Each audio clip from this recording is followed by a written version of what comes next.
You're on. All right. Hello, everyone. It is indeed a pleasure to be back with you on this evening on Praxis Circle Ecumenical Ministry. I'm excited to have one of the fine scholars with us who served as our teacher last month. And I'm going to just take a few minutes to introduce him. But let me tell you, thank you for being with us tonight. You are in for a treat. You're in for a treat.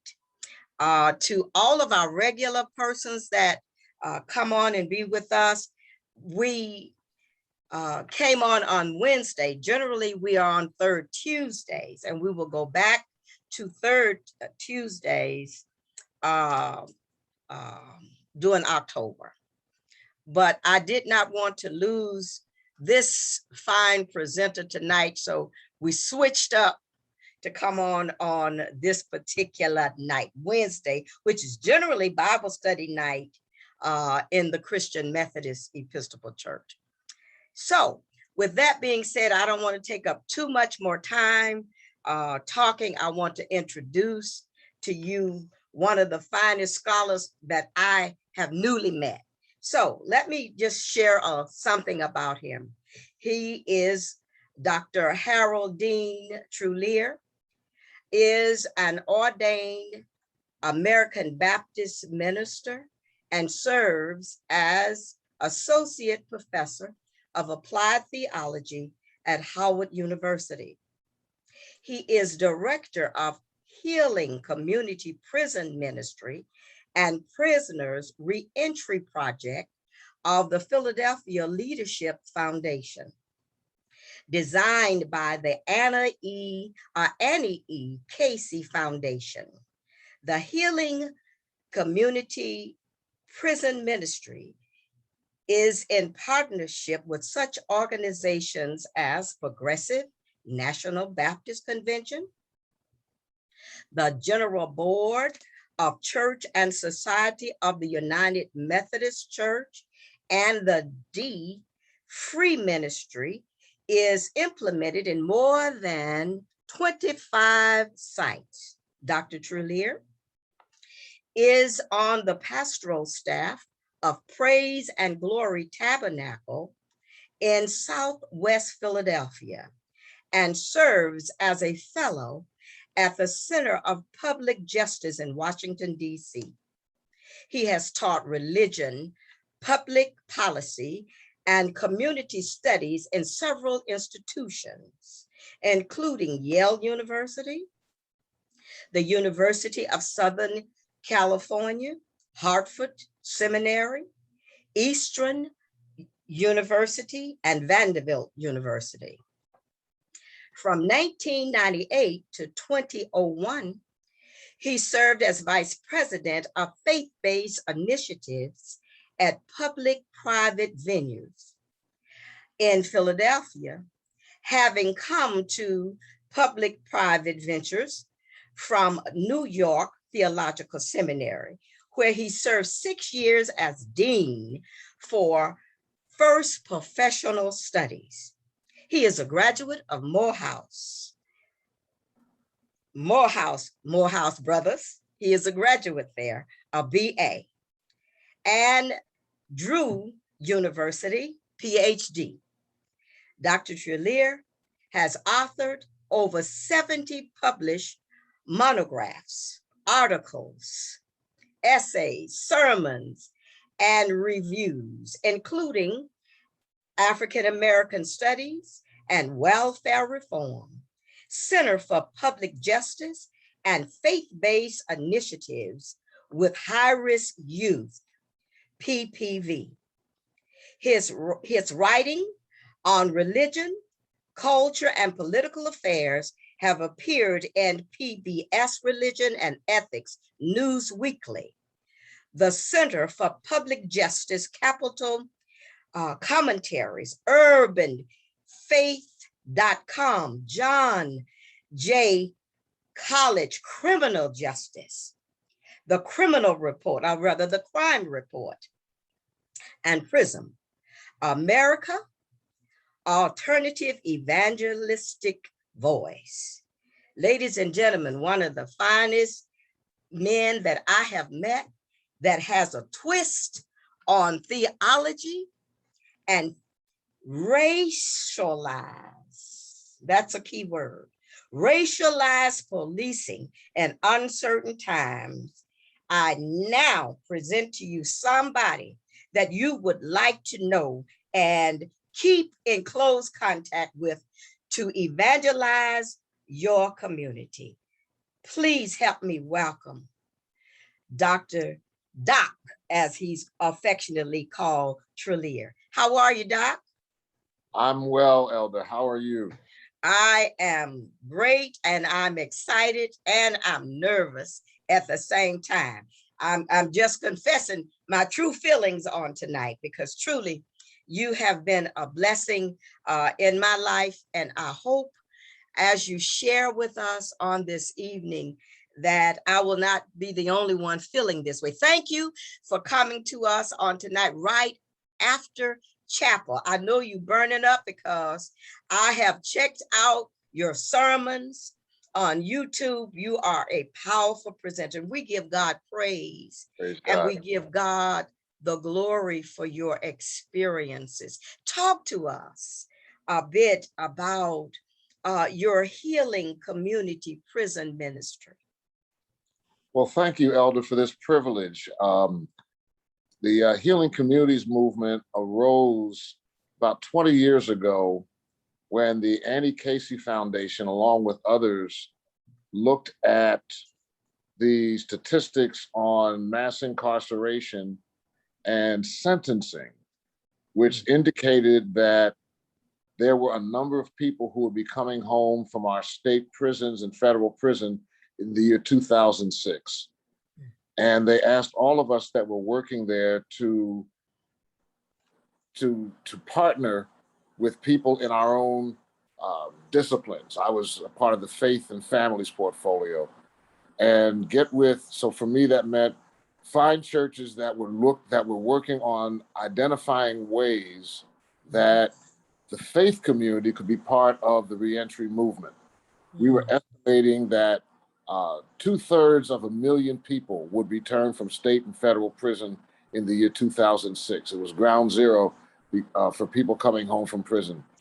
And so we developed a model initially in conjunction with the Progressive National Baptist Convention, and then eventually in partnership with a number of other groups that were going to that train churches to do prison reentry. What we found was that the starting point for prisoner reentry ministry was prison ministry. And then what we found, because you can't just wait till people come home, and then what we found was that our churches had the families of the people who were incarcerated coming to worship every Sunday.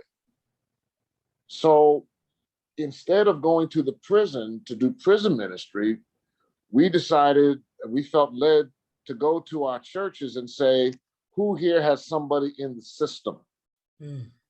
And in doing that, we encountered a number of families who have children and grandchildren and siblings and parents that are currently incarcerated in our prisons and jails in this country. And we said, if we can help churches help them, then we can help the family help their family member that's incarcerated. And so, and then the final move from that, Elder, was that as we began to hear the stories of incarcerated people, we realized that we had a systemic problem with problems with sentencing, problems with how we were being policed, problems with how we were being treated in prison, problems with how we were being treated when we came home. And so we then began training churches to also do public policy work to change the systems, to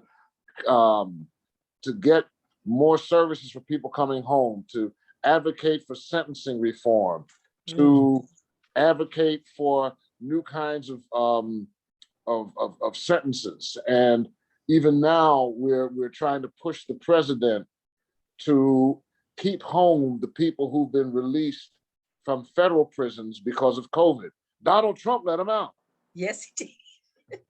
Right? Donald Yeah. Trump let them out. And then he said, and when it's all over, they got to come back. Well, all Biden has to do is say they don't have to go back. Obviously, they're not a threat. Mm-hmm. There's been no outbreak of violent crime because of the people that have been let come home from federal prison.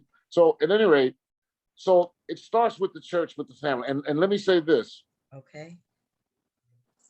I experienced that firsthand because that was a beautiful introduction you gave me. But I what's not on there is 1002648, which was my inmate number at the Delaware County Prison, Delaware County, Pennsylvania. I served a 1-year sentence for multiple convictions of driving under the influence. I'm a recovering alcoholic. And so when I was incarcerated back in 2010, I met young men on my unit at the county prison whose mothers went to the church I used to pastor. Young man comes up and he says, "Pastor, what are you doing here?" I said, "But Pastor, who are you?" And he told me his name. I said, "I don't know you." He said, "I used to play drums in your community choir."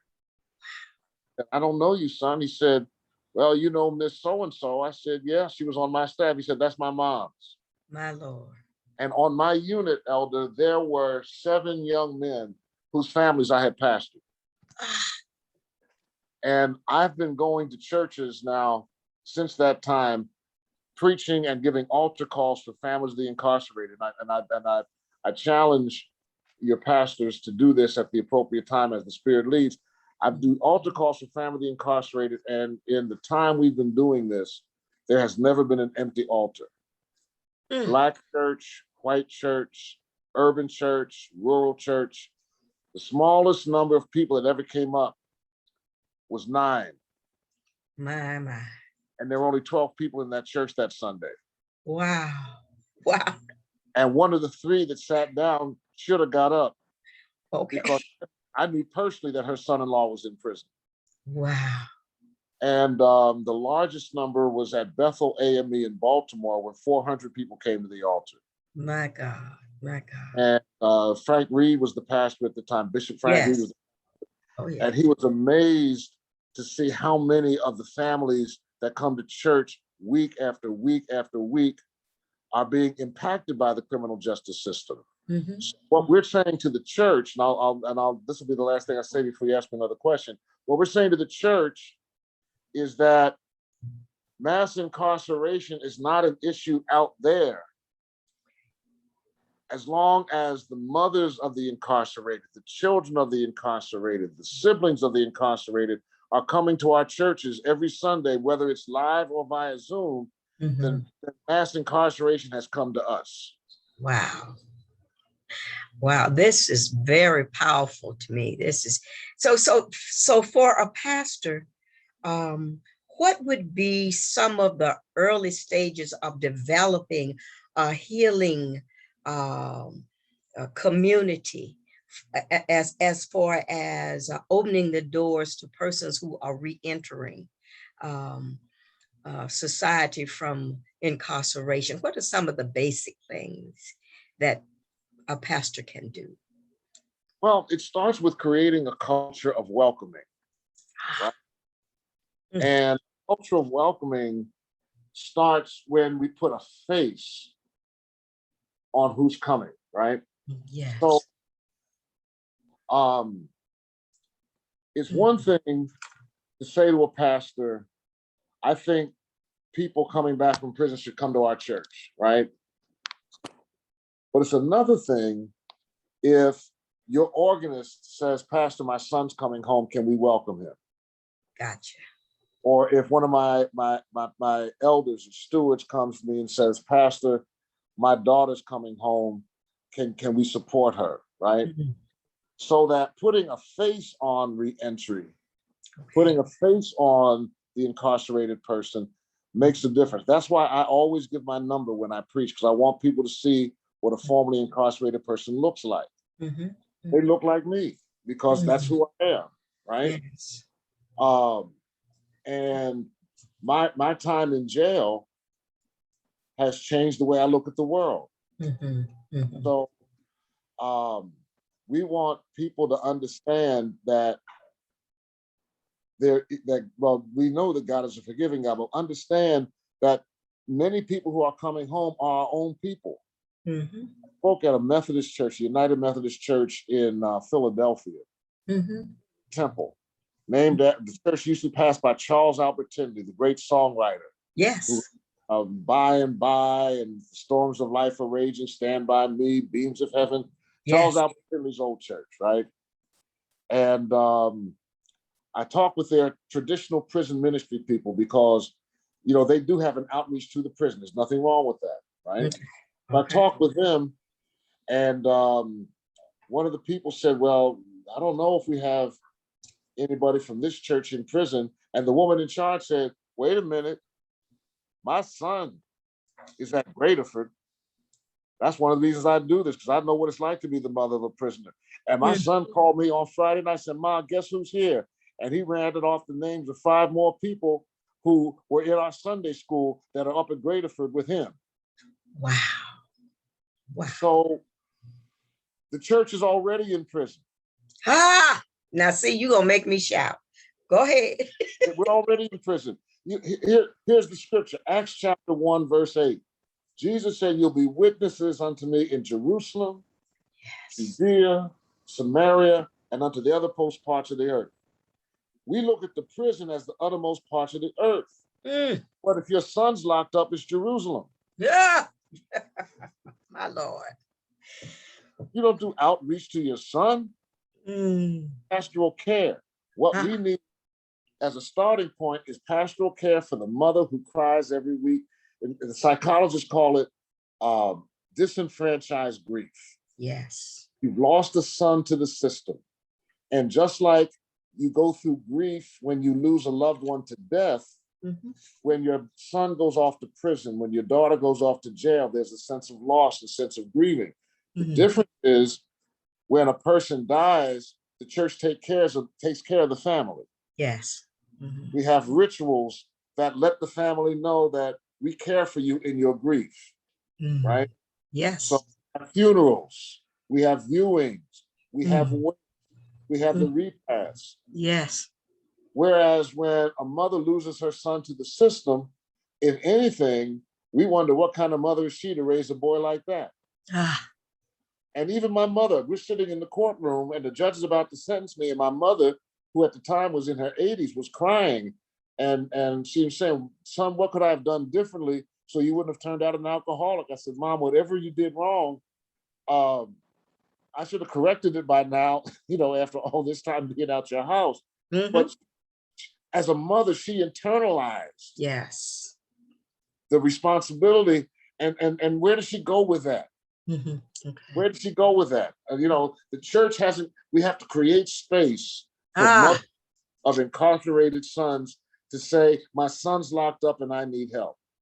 And it can be done. I've seen it done. That's why if people were so shamed that they weren't admitted, then nobody would come to these altars. And when we do that, there's only one time I thought we weren't going to get anybody, Elder. I know I'm just rambling, but I No, you're not rambling. You're teaching. There's Carry on. One time, a church in Northern Virginia, suburban church, Black church.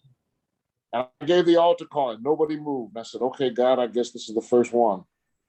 And then on the front row, this little boy was sitting with a senior citizen and he tugged on her sleeve. So she leaned over and he said something in her ear. And then he stood up and took her by the hand and brought her up to the altar. And when they came up to the altar, one by one, folk came up until we had about 40 people around the altar. Saying, I have a son, I have a daughter, I have a family member that's incarcerated, I need prayer. Mm. I went to the woman afterwards and I said, tell me what just happened. She said, that little boy, he's 5, that's my grandson. Mm. When you gave the altar call for families with families of the incarcerated, he pulled me down and said, Grandma, he talking about mommy and daddy, isn't he? Mm. We should go up there, don't you think, Grandma? Wow. He's talking about us. Wow. And so he led his grandmother, this 5-year-old who didn't have sense enough to be shamed. Yes. Who wasn't too proud to say, yeah, my mommy and daddy are locked up and I need help. He brought his grandmother to the altar, and then other folk came up and we prayed for them. And then the pastor got their names, the names of their loved one that's locked up. And now that church sends them cards, sends them the church bulletin, tries to maintain contact with them, let them know that even though you may be away from us, you're still a part of us.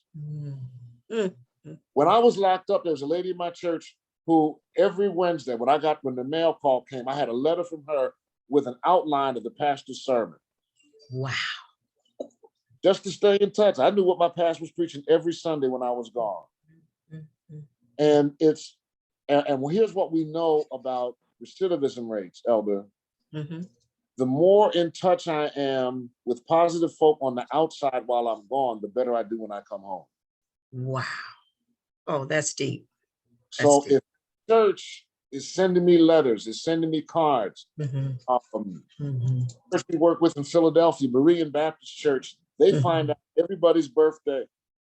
The incarcerated person's birthday, the mom's birthday, dad's siblings. And on a birthday, they send money to the prison to put on the books so that the guy who's in prison can call home and say happy birthday. Wow. On Mother's Day, they put money on the book so the guy can call home and tell his mother happy Mother's Day, right? Yes. Merry Christmas. Trying to keep the family connected. You're out there in the Midwest, in Chicago. We learned at the University of Illinois, Chicago, they did all this research at the, I think it's the Jane Addams School, social work. Yes, that's correct. Okay. And they did all this research and found out that if you can keep that family connected while a person's gone, especially a church family, you reduce drastically the likelihood that that person will go back to prison when they get out. Goodness gracious, this is powerful.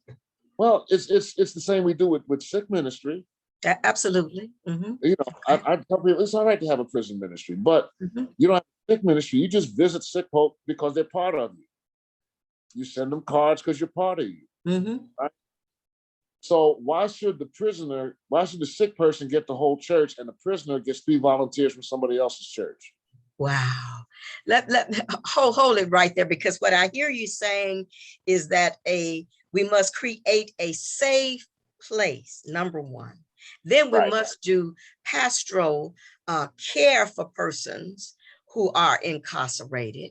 And one is about making them feel a part of, allowing them to feel a part by sending them cards on special occasions and putting money on their books. So being that you just came out of chapel, and I know you're on fire, in terms of theology, where are some of the places that pastors can look to prep their congregations for the incarcerated coming home? There are 3 places that I look at, and depending on where a church is, right? I mean, we have Matthew 25. Yes. Right. And so the comment I just made that the sick person gets the whole church, but the prisoner gets 3 volunteers from another church. Well, if they're both in the same list in Matthew 25, should they both get the same thing? Okay. Should they both, shouldn't the prisoner feel connected to his or her church? Yes. Right. So that's one, Matthew 25. We know that one, but there's 2 other things. One is Genesis 1. God said, let us make man in our image. Male and female created he them. The thing that I try to tell churches is, if you believe in the imago Dei, Yes. And we've all been to school, so we know what that means. If we all believe in the Imago Dei, the image of God, yes, then we know biblically there's nothing you can do to lose that. wow, So I goodness. can't define people by their crimes. Mm. I can't define people by the fact that they've been to prison, Mhm, right? mhm. An ex-con, an ex-prisoner, right? Yeah, yeah. I have to define people as people. I have to see people as people. And when some folks have trouble with that, I said, well, if you were going to define people by being in prison, you'd have to rewrite some of the scripture. Ha! Because Joseph went to prison. Yes. Jeremiah was in solitary confinement. Goodness. Shadrach, Meshach, and Abednego were on death row. Oh, Daniel was a two-time loser. John wrote Revelation while he was locked up. Peter got locked up, and when he got early release, he came back to church and they wouldn't let him in. Paul wrote, I can do all things through Christ who strengthens me while he was locked up. And Jesus spent his last night on earth in prison. wow. So you've got all these folks that got locked up. And if you want to make the argument, as some do, well, they were incarcerated for righteousness' sake, let's look at some of the folk in the Bible that should have been locked up. Okay. Like the man who was walking down the street one day and saw one of his boys being beaten up by his boss, and he jumped in the middle of the fight and killed the boss. That's Moses. Yes, yes. Yeah. Or David, the day he wrote the Psalm, the Lord is my shepherd, I see what I want. And he went out and raped this woman, Bathsheba, yes. because that was a rape. Y'all know that was a rape. Yes, it was. I mean, how can she say no? He's the king. Come on. That's Harvey right. Weinstein. That's Bill Cosby. That's the powerful man calling in the woman, right? So he is raping the woman and then having her husband killed. Look at that. Look at that. And then Peter, if Peter lived today, Peter would be dead. Because in the Garden of Gethsemane, Elder, he pulled out a knife on a cop. Yes, he did. And then, and then just a few months later, he preached and 2,000 folks got saved. Wow. So I can't even throw away the gangbang. Yes. Peter, the night before Jesus died, Peter was cussing folk out and pulling out knives on people. Yes, he was. Yes, he did. Yes, he did. And so the Imago Dei says there's nothing you can do to change the image. To change the image of God within. Yes. Paul was putting out contracts on folks when Jesus got a hold of him. You're on fire. You're on fire right now. Carry on. It's just, we can't define people by the work mistakes they made. And people say, well, Doc, why you tell people you're inmate them? I said, I tell people so they can't find out. You can't look up and say, ooh. No, I tell you. Transparency, yes. And it's, if I believe that my strength is, that God's strength is made perfect in my weakness, and if I believe that Paul is right to say, I will boast in my weakness, then yeah, I had a drinking problem. Yeah, I drove under the influence hundreds, maybe thousands of times. Only got caught 4 and convicted 3. But God gave me another chance, and not a second chance. God, I can't tell you how many chances God gave me. Yes. And so I'm grateful that I have a church and a pastor. I joined a new church. I'm in a church in Virginia now, Shiloh Baptist in Alexandria. Since I moved down here, that was an old resume. Oh, okay. And so I went to the pastor and I interviewed him. I said, before I join, I said, I'm just coming out of a bad marriage. Can you pastor a divorced preacher? Yes. I said, I'm a recovering alcoholic. Can you pastor a preacher with a drinking problem? I said, I have a PhD and I met you in a class where you were a student and I was the teacher. Can you pastor somebody who had authority over you? Wow. I said, I go on the road a lot. Can you pastor somebody who's not there every Sunday? My God. And he said yes to all of that and said that he would pray about it too. And so I'm already in your church. Yes. Amen. And I needed to know, as a person with a criminal record and with an addictive history, Mhm. you know, would I be received? Yes, I got you. Mhm. And so um, I'm at a church now, and I was at a church in Philadelphia, Praise and Glory Tabernacle, Mhm. where they created a culture, they've created that space. Mm. And my church in Philly, the church I went to in Philly, they have a protocol for when you get arrested. Mm. Mm. You get arrested, you go see the pastor, you tell him what happened, take responsibility. Mhm. He prays for you, then he brings you in front of the church, Mm. tell the church what happened, Mm. you take responsibility, then you challenge the young people not to make the same mistake you made, Goodness. and then the whole church comes up and prays for you. And then the pastor puts the name of your judge Mhm. and the name and address of your defense attorney up on the bulletin board, and anybody in the church can write your judge and tell them that you repented before the church, you took responsibility, you challenged the young people, not some vague character reference. Oh, he's a good Mhm. guy, Mhm. but Mhm. right. And so when I showed up for trial, when anybody in my church shows up for trial, the pastor goes, the members show up to show support. The judge saw all those letters. He took a recess Sure. and he read all the letters, every letter, every member, he read them into the record. Mm.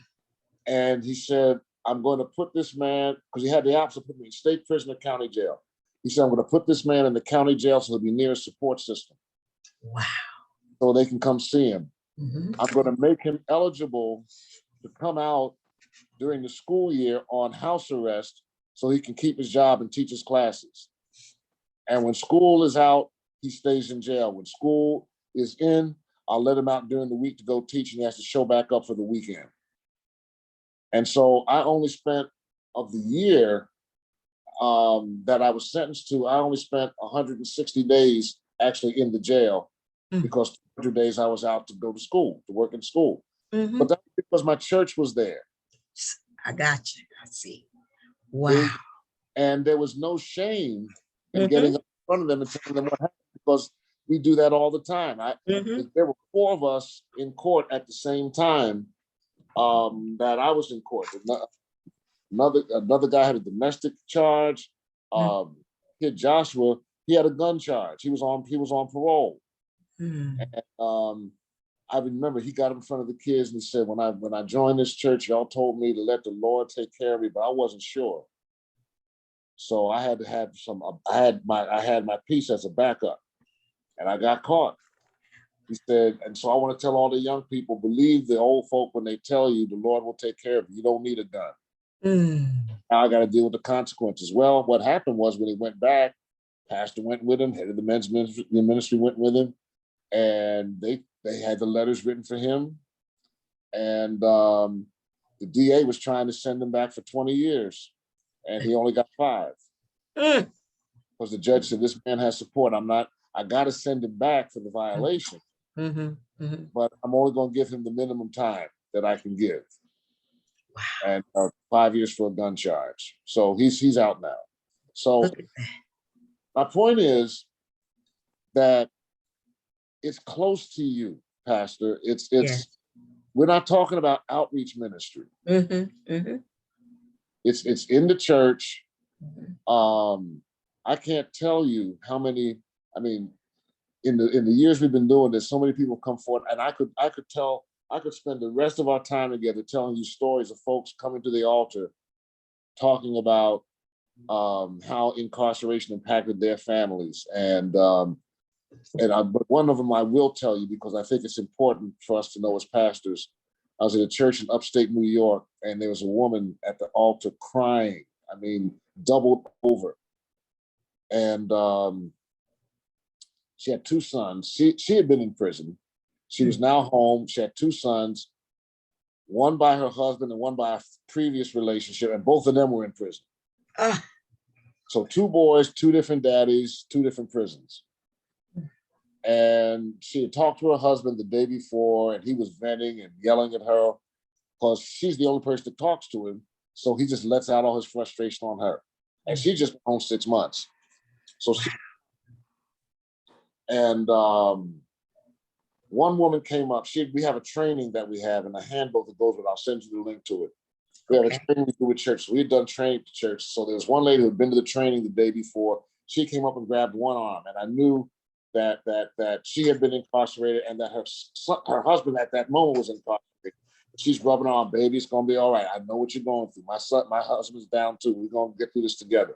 And then a senior citizen came over to us. This woman was a young woman. A senior citizen came over, little nurse's uniform. And I could overhear saying, baby, I know when I was your age, my husband was locked up too. I know you'll be all right. And they're praying for her. So the pastor turns to me and he says, do you want to go down there and pray for her? I said, no. He said, why not? I said, I'm not going to do that. He said, but she's in pain. And you just preached the sermon. She needs prayer. I said, I know. He said, why don't you go down there and pray for her? I said, because her members are doing it. Thank you. I said, I'm finna get on the interstate and go home. Your members are still here. That's their responsibility to take care of. And you got two older women who've been through this. One is still in it. She's in her 50s. Her husband's still down. The other one's in her 70s. She remembers 40 years ago when her husband was down. They'll stand with her. They know what she's going through. They know better than I do. Because it's one thing to know the pain of being locked up. It's not something else to have the pain of having your son locked up. You didn't raise him for this. You brought him to church when he was a little baby and you had him baptized. You prayed over him. He was in the Sunday school. He was in the youth choir. And you claim Proverbs 22:6, train up a child over him. And it went another way anyway. That's not what you signed up for. And so you come to church week after week, and it hurts, and and no one should have to go through that by themselves. And so we've been training congregations on how to provide that kind of care, number one. Then when they see what these folks are going through and what their sons and their daughters, because a lot of women, right? A lot of women. Let me say this real quick. When somebody says my daughter got locked up, I always say, what's his name? Because there's always a he. Okay. There's always some guy that, husband, boyfriend, son, that women go to prison over. So a lot of our women are going to prison, right? At faster rates than men sometimes. Yes, sir. So when we see what's going on in their lives and how it's being hurt by the policies, right? I'm going to be working with Elder Leslie in Michigan next month. They're trying to get some of the sentencing policies in Michigan changed. Okay. Wisconsin, we supported a man named Baron Walker, who sentenced to 2 20-year terms for armed robbery in the early 90s when parole was possible. And then Wisconsin passed truth in sentencing legislation. And instead of him being eligible for parole in 16, 17 years, he's looking at the whole 40. Whoa. Because they changed the rules on him after he was sentenced. And so they made a movie about Barron and his wife and his family called Milwaukee 53206, because that zip code in Milwaukee has the highest incarceration rate of any zip code in America. Gotcha. Milwaukee, more than Chicago South Side, more than Detroit East Side, more than Philadelphia North Side, more than Brooklyn, Bronx, East New York, Southeast DC, East Baltimore. Milwaukee has the highest incarceration rate. And so they made a movie about it. And what we did was we joined with Barron's wife in a national campaign. She spoke, we showed the movie. I showed it in all my classes in all my schools. And they organized churches up there. Of course, most of the churches they organized didn't look like us because we weren't on the forefront. Policy stuff. We'll do prison ministry, but we won't do political ministry. Gotcha. But she got with those white churches, and they got that case all the way to the Wisconsin Supreme Court, and they ruled truth in sentencing to be unconstitutional. You can't change a sentence in the middle of a stream. And so that made Barron eligible for parole, and he came home 3 years ago. Wow. there's a lot of work that's needed. Yes. A lot of work that is needed Mhm. in our communities. And what you're giving us today, we could not pay for. We really could not pay for this kind of information. And what you're really telling us is that we need to look at another way or add to what we're doing of how we're doing ministry. Yeah. How we doing evangelistical ministry. Right. Is what I'm hearing. And in so doing, we also need to educate and train our congregations as to how to be a welcoming space for persons who are suffering in whatever area. But let me ask you this before you go, before your time is up. I know you preached today, and I know that you gave that audience something that was profound. Could you share a little bit of your sermon that you gave in chapel today at Howard? Just a little bit of it. A little bit of it. I preached on Ezekiel 37. We all know that passage, the passage of the dry bone. Yes. And the Lord showed me a different starting point. Usually we start with Ezekiel going into the valley. But the Lord had me start with the bones themselves. And the bones speak. Right? So they're very dry. That means they've been there a long time. So we talked about how sometimes trouble lasts longer than we think, like the pandemic. We thought we'd be out of it by now, right? And then secondly, the bones say we are without hope. We've given up on having the future. This is as good as it gets. And then the bones say we're cut off. And I talked about being cut off from friends and family, being cut off in the prisons, Haitian immigrants being cut off from promise. Yes. Our ancestors being cut off from Africa. Seniors being cut off in nursing homes because they can't have visits during COVID. Members feeling cut off from their church because they don't know how to work Zoom. Seminarians, since it was a seminary's chapel, seminarians feeling cut off because we just got a cyber attack and folk can't get online. Just all the different ways we feel cut off, right? You're going to seminary, you got a family, and so the time you spend watching your children and helping them with their homework, now you got your own homework, right? So all the different things cut off. But the good news, there's two good things in that text about that. Number one, the bones still speak, so they still have a voice. They look dead, they smell dead, but they still have a voice. The bones speak. Yes. And the second thing is God remembers the bones because that's why he sends Ezekiel. The bones are not forgotten. Goodness. So even before Ezekiel shows up, we know that the bones, there's still some life there. Yeah. We know that God remembers them. And I told the students, and I told the family, I said, God has not forgotten us. And then we get to the call of Ezekiel. And the call of Ezekiel, how God enters into this is in the supernatural realm. Just because we're in theological education, just because we're talking about master's degrees and doctor's degrees, doesn't mean that we give up on the supernatural. Come on here. Ezekiel, it says the spirit, God led him in the spirit. He was in a spirit of prophetic ecstasy. He was in the spirit realm, right? And God lives in the spirit realm. Yes, God is incarnate, but there are times when God calls us out of ourselves into the spirit realm. And the good news is that God doesn't tell us how Ezekiel did it, right? Because we're always looking for a formula. Well, if he prayed enough, if he fasted enough. I don't know if Ezekiel prayed to get in the spirit. I don't know if he fasted to get in the spirit.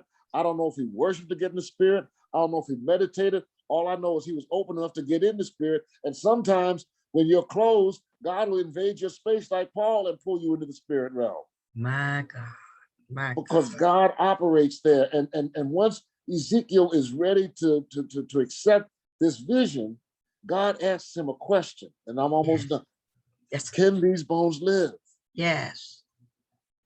And presumption says yes, doubt says no, but faith says, God, you know. And so for Ezekiel to say, God, you know, means he had to say, I don't know. Ah, my God. And that's a word, that's a phrase that preachers don't like to say. Amen. That professors don't like to say. Student ask me a question. I'm Mhm. going to make something up to make it sound deep instead of just saying, I don't know. Yes. But God is waiting for somebody to say, I don't know. I So don't know. good. Because I Wow. do. So now, Oh, since you don't know, mm, mm, are you willing to trust me with this thing? Because you don't know. mm. And then God gives him something to do that makes no sense. Mhm. But see, he's already said he didn't know, so he's going to try anything. And God tells him, go talk to some bones. Wow. And so ministry, yes, we learn. Yes, we are theologically educated. Yes, we are exegetes. Yes, we have hermeneutics. But we cannot rationalize away the spirit realm and the Oh my supernatural God. of My God. God, man. And that's where we left it today. Wow. Well, you have blown me away. I thank you for sharing with us, Dr. Truelear. I know this is just the beginning. I hope so. Oh no, I know it is. It's just the Okay. beginning for us. I'm going to share this presentation, and it will be out there for the world to see. But I'm praying that my sisters and brothers, our Episcopal leaders, will also take a look and take a look at how we can expand our ministries Okay. to care for people in every walk of life. Thank you for sharing your sermon. Thank you for educating us on creating a safe space. And thank you for showing us how we ourselves can be supportive to families in our local congregations, and also do some training to make it better in terms of policies and being open to political ministry. I heard that in your presentation, that we need to learn even more how to develop political ministries in the life of our church. Thank you so very much for coming. I know you're a busy man. I'm not going to hold you any longer, but this is just the beginning. Of course, you know, you'll be hearing from me, and we give God praise and we give God the glory for your sharing with us and showing us that men can be as vulnerable as women and share their transparency of the pain that they have incurred. Thank you, my brother. Thank you, my sister. Thank you, thank you, thank you. Take care of yourself. Thank you. You do the same, please. I shall. All right. God bless.